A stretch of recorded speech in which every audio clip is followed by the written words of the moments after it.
ایک دن قطب الدین ایبک شکار پر نکلا۔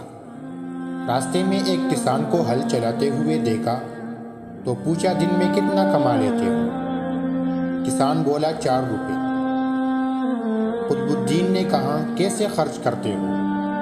کسان بولا، 1 روپے خود پہ، 1 قرض دیتا ہوں، 1 قرض اتارتا ہوں اور 1 کنویں میں پھینک دیتا ہوں۔ قطب الدین حیران ہو کر بولا، میں تمہاری باتوں کا مطلب نہیں سمجھا۔ کسان نے کہا، 1 روپے میں خود پر اور اپنی بیوی پر خرچ کرتا ہوں،